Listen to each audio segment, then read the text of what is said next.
NECN News Sunday. A very good Sunday morning to you. It is July 21st. Leslie has today off. I'm Justin Michaels. I am meteorologist Tim Kelly with good news today. What is it? The heat wave is history. All right. I'm going home. I got to get out of here. A 7-day heat wave yesterday ended with big storms. Not everyone got the storms. Well, there are reports of minor damage from the storms that rolled through New England this weekend. But as our Catherine Sotnick tells us, those storms didn't bring the immediate relief many people were hoping for. Saturday evening, NECN. Details are sketchy this morning as police in Nashua, New Hampshire are investigating a death of a person at an apartment building there. The body was found inside a building on Chestnut Street. Now, police are not releasing many details here, including whether the victim was a man or a woman. The Attorney General's office is also involved in this investigation. The search resumes this morning for a swimmer who may have drowned in a pond in Mashpee, Massachusetts. Firefighters were called to the pond just after 5 o'clock yesterday afternoon, and witnesses say an adult swimmer went under the water and then never resurfaced. 2 dive teams are taking part in this search. A Yarmouth, Massachusetts man is facing drug trafficking charges today. Police say they found more than $9,000 worth of cocaine in Marcel Young's hotel room. Police say they obtained a search warrant after organizing a number of undercover drug purchases. They followed Young from a motel to a nearby convenience store, and a passenger in Young's car, Clifford Reed, was arrested for selling marijuana to another customer while Young was selling that cocaine. Both men are due in court tomorrow. The city of Boston is trying to steal some of Steve Wynn's thunder as he tries to bring a casino to Everett, Massachusetts. According to the Boston Globe, Boston Mayor Tom Menino's administration is suggesting that some of Wynn's planned casino development may actually be in Boston. If that's the case, Boston would have more power to affect the project, including killing the Wynn proposal altogether if they choose so. Menino supports a competing casino plan at Suffolk Downs.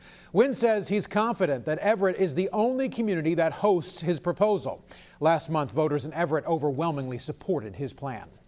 Well, it's been a weekend full of protests against the not guilty verdict in the George Zimmerman murder trial.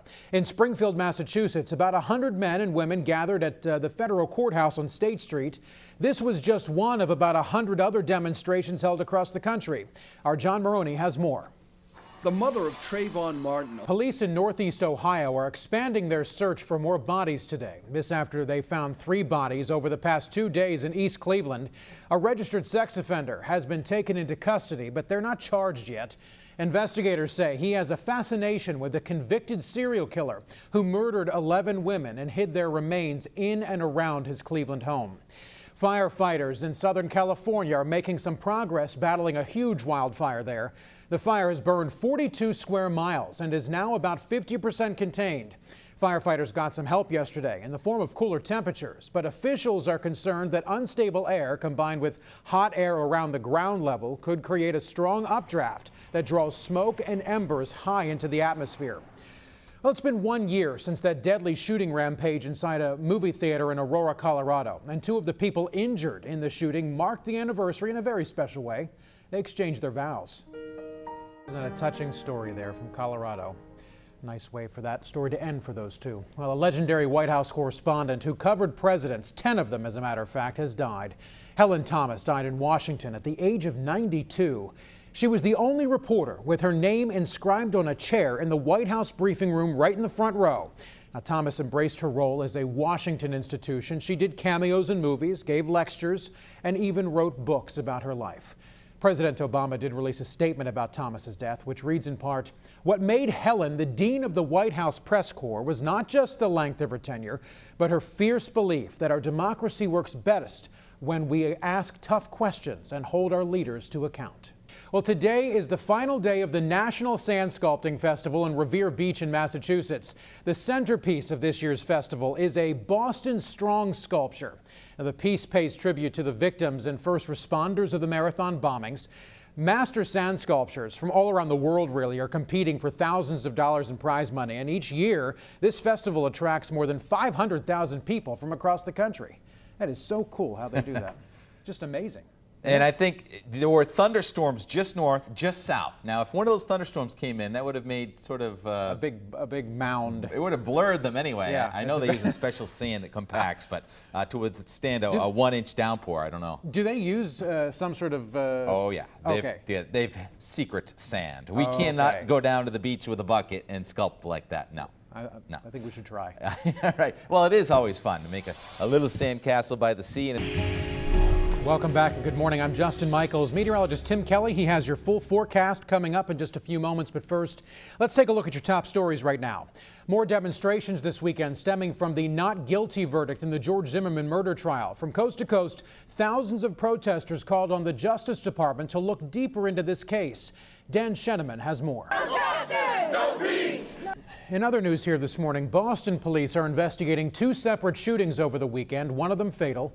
2 people were shot in Roxbury early Saturday morning. Police say a man was shot on Herald Street around 1:30 Saturday. He later died from his injuries. And then moments later, authorities say another person was shot on Holworthy Street. That person is expected to survive, and police have not made any arrests. A stabbing victim is hospitalized after Lowell police found him with a sword sticking out of his body. Now, police say the adult victim is expected to survive and is believed to be a relative of a man they arrested after the attack. Stephen Langner faces multiple charges, including armed assault with intent to murder. He will appear in Lowell District Court tomorrow. The West Nile virus has turned up in Vermont for the first time this year. State health officials say the virus was found in a mosquito sample in Addison County. The state stepped up mosquito checks this year after 2 people in the state died last summer from Triple E, which is also spread by insects. Now, there's hundreds of runners. They turned out this weekend for a benefit for Boston Marathon survivor Jeff Bowman. Now, Bowman was the one who helped police identify the bombing suspects. Our Scott Yunt has more from Chelmsford. NECN. Work has begun to remove a dam in Taunton, Massachusetts that threatened the downtown area when it nearly collapsed 8 years ago. State and environmental officials say the removal of Whittington Dam will increase safety. It is also a step towards allowing herring access to spawning habitats for the first time in more than 150 years. In 2005, the dam buckled under heavy rains, and part of downtown Taunton was evacuated for days. Well, there are no injuries after a tree fell onto a porch of a home in Reading, Massachusetts. It happened yesterday afternoon at a home on Summer Avenue. Homeowners say the tree was rotted and unstable, and town workers had actually removed part of the tree in the morning and were going to finish it on Monday. But a strong gust of wind brought the rest of that tree down for them. She was walking up the stairs and there's... Good thing everyone's safe there. Well, the tree removal crews, also electrical workers and police were all on scene helping to clean up that debris. Weather. More details in a few minutes. Well, it's been more than 2 weeks since Independence Day, but despite our country's 237th birthday celebration, the streets are being filled with more foreign goods. Reporter Bob Hansen finds out if your vehicle is as all-American as you thought. Each quarter, NECN and Citizens Bank team up to honor a champion in action. Our latest honor goes to the Bostonian Society. It's located in Boston's Old State House. This past week, representatives from NECN, also Citizens Bank, presented the society with a check for $35,000 to assist in its work of studying and preserving our city's history. Our Greg Whalen visited the society's famous headquarters. Okay, so yesterday I went sailing again. All right. My first race. Yeah. All right. My friends Nico, Chris, Mike, and Paul were on Dark and Stormy is the boat's name. Okay, Boat. Dark and Stormy. Yeah. We may have had a Dark and Stormy on the boat. Anyway, we came in first. Congratulations. Despite upwards of 30 knot winds. And where was the locale of the race? Buzzards Bay. Buzzards Bay. It's always windy, even when there's no wind. I know. Actually, today there's going to be no wind in Buzzards Bay. Well, we made up for it yesterday, I'll tell you that much, because I have the bruises to prove it. It was gusting 30, 40 yesterday. Right now, the wind on Mount Washington is not even, that's our forecast. Best thing about that, no 90s. Yes. There it goes on your bike, and it promises miles of creativity and lots of colorful fun. Up next, Leslie's checking out something called the Chalk Trail. Does it work? All right, so there's a bike attachment on the market that promises miles of creative, colorful fun. It's called the Chalk Trail. But is this a trip you really want to go on? Leslie Gatiss finds out if it works. To keep the fun going, you have to buy the replacement chalk 4-pack for about $7. All right, so does it work? Well, Leslie says yes, in fact, it does work, and the company did release the following statement. They said, while Chalk Trail does indeed include one piece of chalk inside the box, Fat Brain Toys and independent retailers across the country offer a 4-pack of replacement chalk, which is sold separately. We feel including a piece of chalk inside the box, as indicated on the packaging, with the purchase of the Chalk Trail is a great way to get chalk trailers, young and old, out on their bikes, creating colorful fun right out of the box. We have the box.